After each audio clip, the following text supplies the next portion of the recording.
Get your glasses up. Get your glasses up. A toast to the men.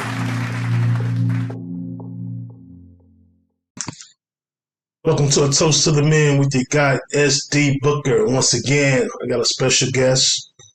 She's probably going to be with me, sharing the microphone with me, or sharing a co-microphone with me once a week. That's my girl, my partner, my lady, Nikki. How you doing? I'm doing good. How you doing? I'm doing good, baby. Doing good. Toasters, today I want to touch on or talk about, dive into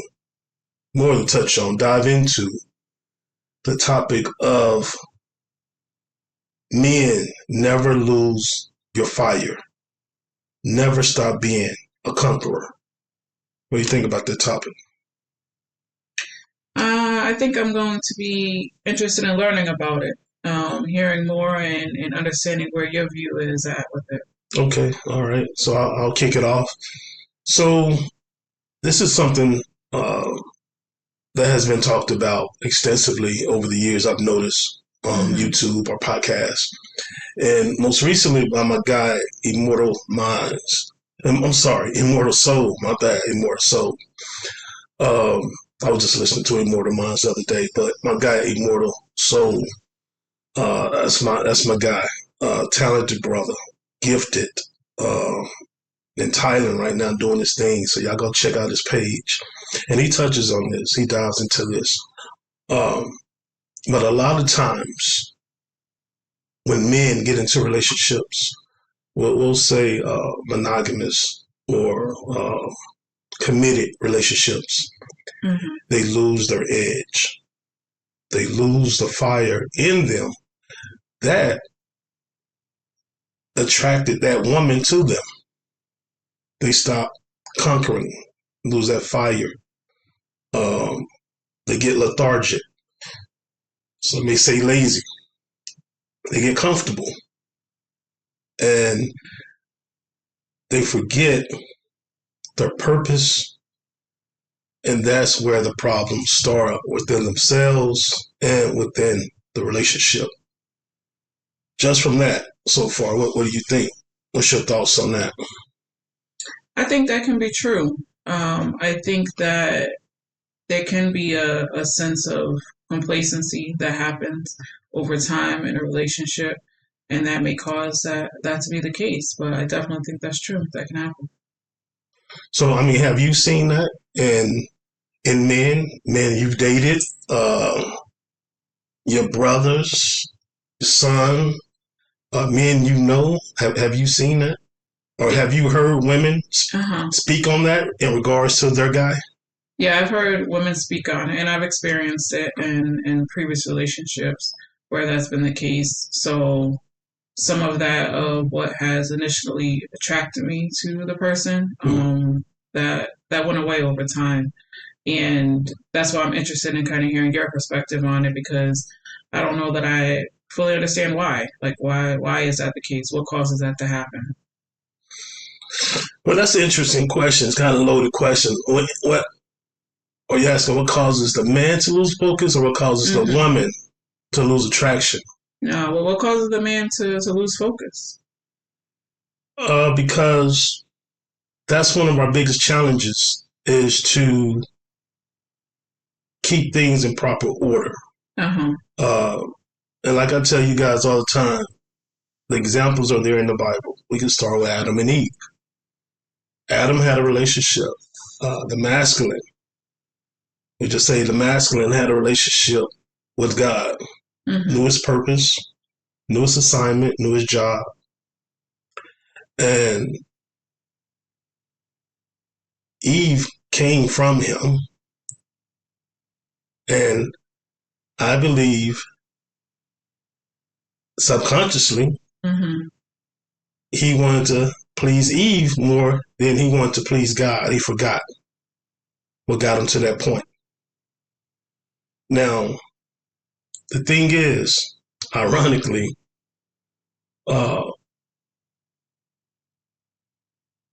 Adam was put to sleep. He was put in a sleep to bring forth Eve. That's what happens to any of us. We're put in somewhat of a sleep, a comatose trance when we pursue women and when we get the woman. But what needs to happen is we need to be reawakened. Because you can't be full-blown masculine with showing no femininity to attract a woman. You know what I'm saying? You have to be a gentleman. You have to be tender. But there's a balance. And I won't say equal balance, but there's a healthy balance in that. But what happens is we remain asleep a lot of times. We need to be reawakened and remember what attracted her to us and what our purpose is, what our true purpose is. We remain asleep a lot of times and we get too comfortable in that sleep. We need to be reawakened, revitalized. But what happens when the man remains asleep is bad for everyone. Okay. Yeah, it's bad for everyone. So in a lot of cultures, in a lot of religions also, but I'm speaking from an esoteric standpoint, man represents fire, direction, force, destruction, rehabilitation, action, and a woman represents water, nurturing, soothing, calmness, a stabilizer. Water can stabilize fire. But man, you don't allow that water to put out your fire. Maybe a simmer, maybe a slight boil, but you can't allow the water to put out the fire because it serves no one any good and you diminish your purpose. A man must constantly find different targets, different things to tackle, missions to conquer. We must do that till the day we die. We have to subdue the earth. Yeah, and it made me think of, as a woman, I think we really feed off of a man's energy, right? And of course, how that man leads in the relationship. And when we start to notice that shift happens and their energy changes, something in us changes, right? Because we're like, okay, what's going on here? It seems like either, and this may not be the case, but it seems like, all right, do you not care the same that you did before? Do you not care about putting that energy into our relationship? As you mentioned, like that fire, like it feels like that fire has gone out. And so we feel that, and then we then feed off of that. And I think it begins to spiral from there. So, what do we do when that happens? Well, the man has to make sure he's putting himself first. He got to put into himself. And it's the concept of hypergamy. It trickles down. The better he is, the better it's going to be for his woman, for the kids, for the community. He has to put himself first in proper context. But his purpose has to be first. He has to pour into himself first, and then he can pour out. He can't get his purpose or his priorities. Well, we won't say priorities. We can't get his duties as a husband or as a man. Responsibilities, we'll say that. He can't get his responsibilities, which is to provide, confused or conflicted with his purpose. Because to provide is to pour out. It's an output. But he has to also be focused on the input, connecting with the source, constantly getting that information, that wisdom from the source, that spiritual knowledge and wisdom pouring back into him. He can't just be a functional entity. Like, we got functional addicts. They're just going through the motions. And what a lot of men do, they think they're doing enough because they're providing. And that's it's more to you than providing. You gotta put back into yourself, and then pour back out, and you'll find your true purpose. But your purpose is not working at Frito-Lay or working at Best Buy or working at Toyota, or it's not a vocation. That's not your purpose. Now, that's what you do in order to provide financially. But that's not why you're on earth.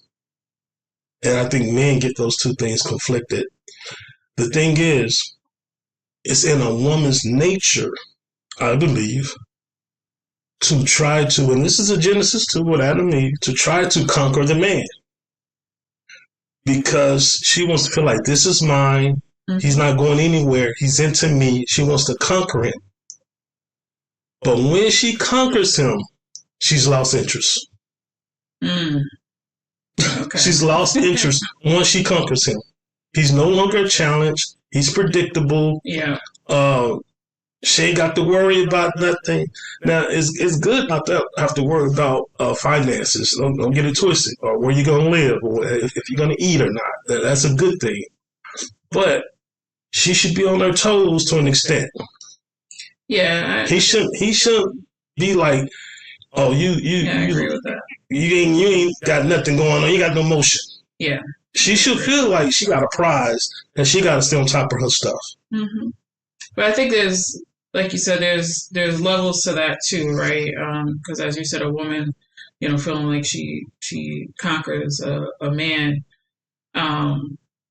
Like, we do it in different ways, right? I think going back to love languages and how we treat our men and how we make sure that they're good and make sure that they're happy and well taken care of. Like, part of that is conquering, right? Because we want to make sure that we're doing everything we can to make sure that they're good.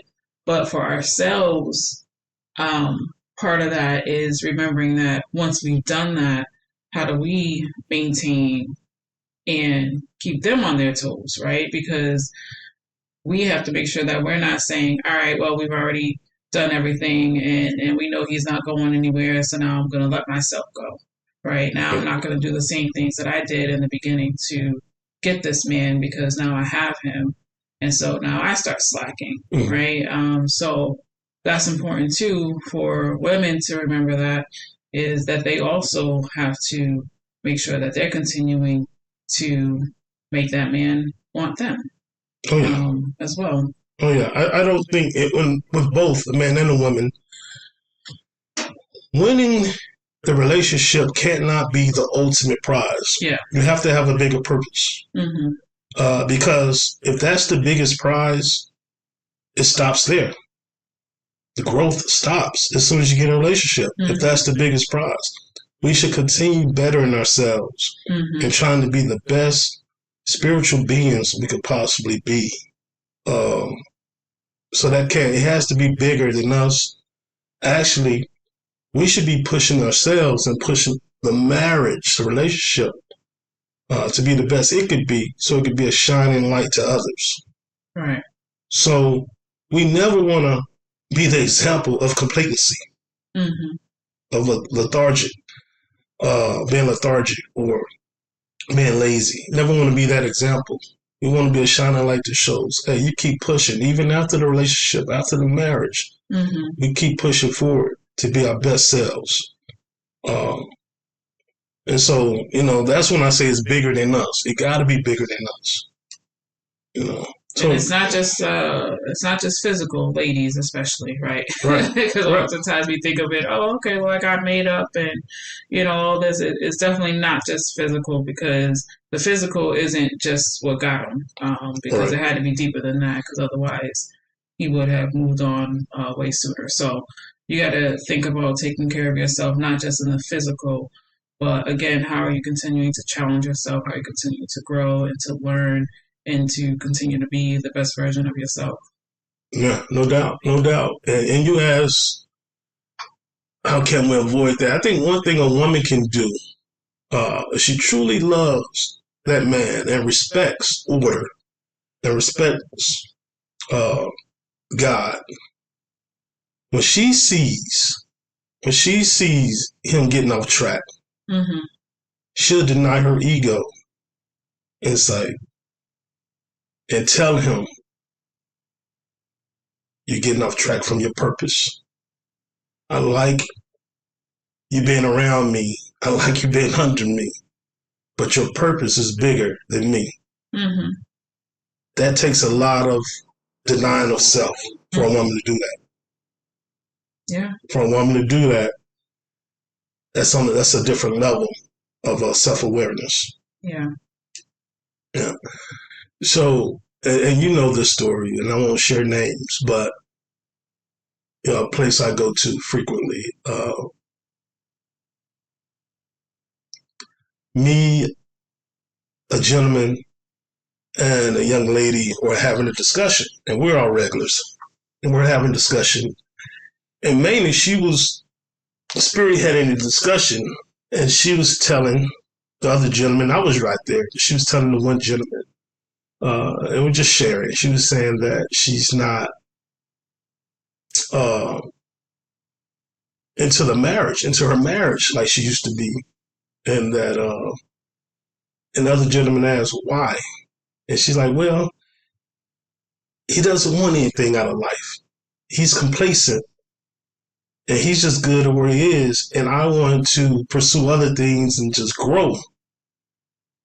And other gentleman that was in the conversation that asked the question, he's like, well, you being the best you could be, what does that have to do with him being complacent?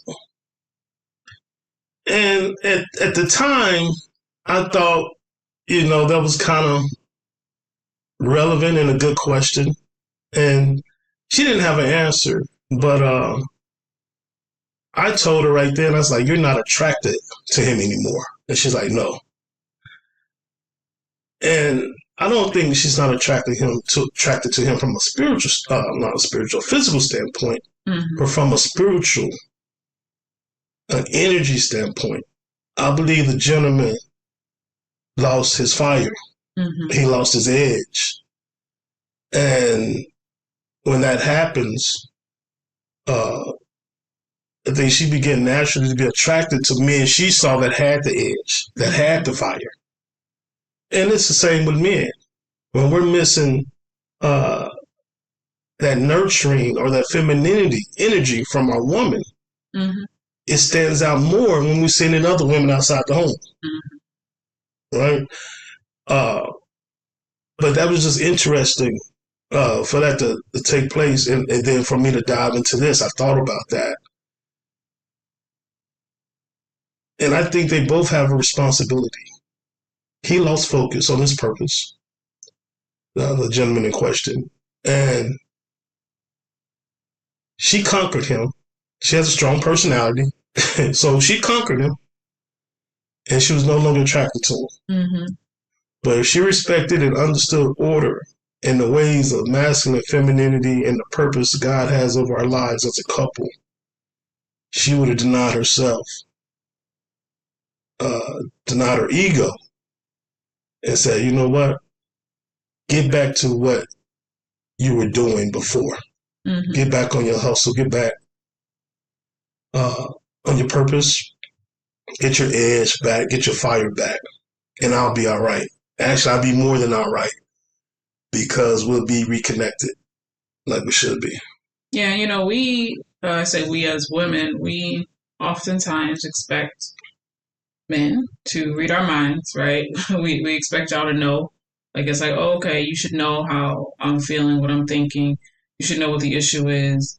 You should know why I'm distant. You should know all of these things, right? We expect that, and we don't want to communicate always the challenges that we're facing. And, we got to get away from that. I still struggle with that sometimes. And you and I, even though we communicate often and well, I can still do better with communicating, how I'm feeling and some of the challenges that I'm seeing, right? So I think that we need to do a better job of that as well, because even the example that you said, like you brought up, being able to put your ego to the side and having an open and honest conversation and being willing to express that, because he may not even see it. Mm-hmm. Right? He may not know what's going on. He may not know why things are changing within himself or within their relationship. So it's important that we are willing to have those conversations and put ourselves out there to be able to work through it. Because if we don't, then it's just going to continue to compound and build, and not in a positive way, right? It's only going to put more strain on the relationship if we're not having those conversations and willing to face it head on. No doubt. And a lot of us don't know because we weren't taught. Mm-hmm. We weren't taught this. A lot of us come from broken homes or single-parent homes, or even if we come from two-parent homes, the relationship is so toxic. The communication between the parents is bad, and they suffer from a lack of knowledge. The Bible says, my people perish from a lack of knowledge.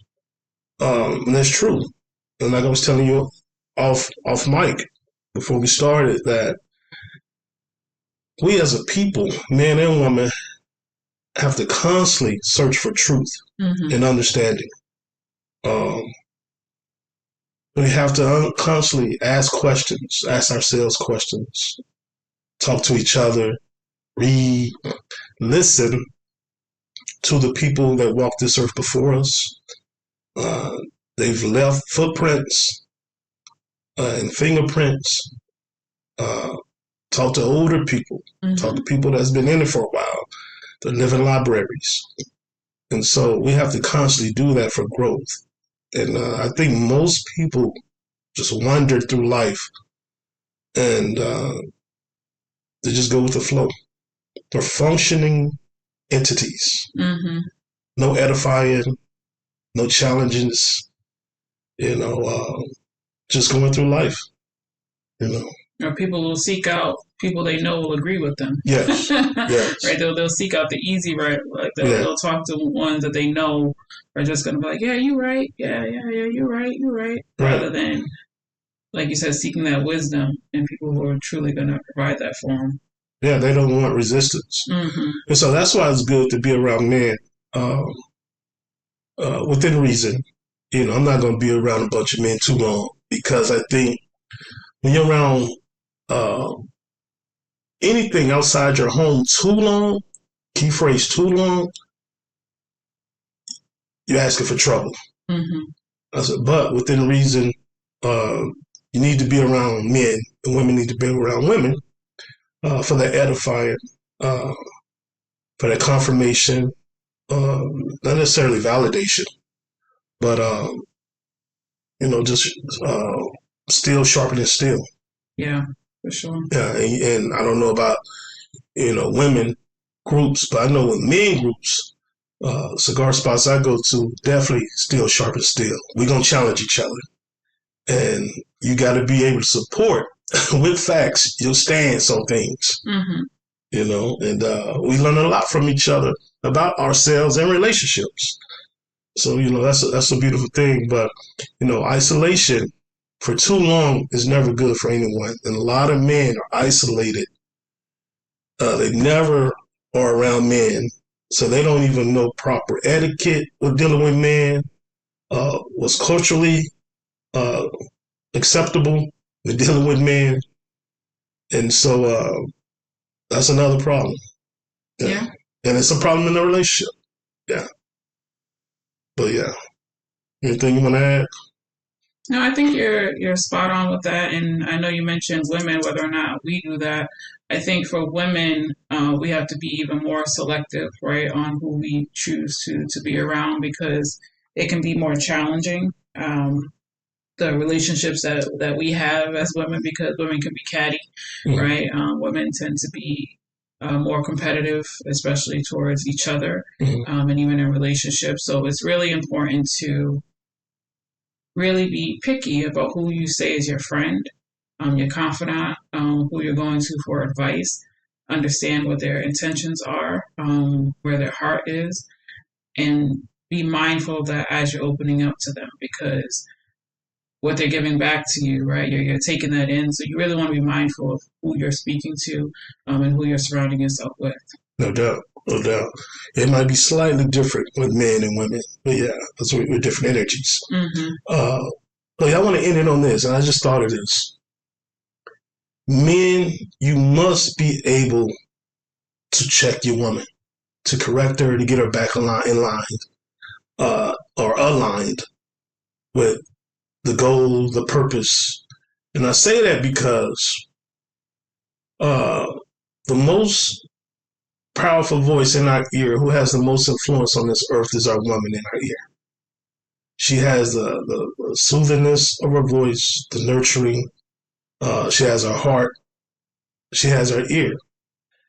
And even though most times she has our best interests at heart, she's still human. And she still has tendencies as a woman. So when those times appear or occur, when she's not aligned with who she truly should be, what she truly should be saying, you have to be strong enough to be like, no, that's not how we doing it. That's not the word. That's not righteous. That's not aligned with where we going. You got to be strong enough to do that. Adam wasn't strong enough. Abraham wasn't. Moses wasn't. David, Solomon, Samson. We go on and on. I wasn't at times. You weren't at times. But Job in the Bible, he was. And Job had lost everything. He lost his sons, his daughters, his servants. His body was suffering. He lost everything in the Bible. He lost everything. And his woman, his wife, who had lost the same things, had been right there. She was spiritually weak, and that's understandable. She was spiritually weak, losing all that. She said, why don't you go ahead and curse God and die? And immediately he checked her. He said, you speak like a foolish woman. You got to be strong enough to do that, even at your weakest points. Even at your weakest points. And I talk all the time about bone of my bone, flesh of my flesh, and the woman and man being one. If you notice, and I want you to read this, when Satan appeared to God, they made this deal. I'll do it to short. I'll make this short, taking shortcuts on this story. But God said, I have a servant, Job, who's blameless. You can test him, but you can't take his life. You can test him, but you can't take his life. And I trust him that he'll keep serving me no matter what you put him through. Job been through a lot. Satan took him through a lot, lost a lot. Like I said, lost his kids and servants, his money, his land, his cattle, everything. If you notice, read that, you probably didn't even notice this. One thing he did not lose, one thing Satan couldn't take was his wife. Now, the deal was you could do anything to him, but you can't take his life. But they were one. So taking his wife's life would be taking Job's life. Taking Job's life would be taking his wife's life. They were one. That's why his wife wasn't touched. They were one. Always remember that. It's not us against each other. Mm-hmm. It's us against the world. Got to remember that. We got to respect the masculine, got to respect the feminine, and understand we're complementary to each other. And yeah, that's just what it is. So let me know what y'all think, Toasters. Say something in the comments. Hit that like button. As always, love. Peace.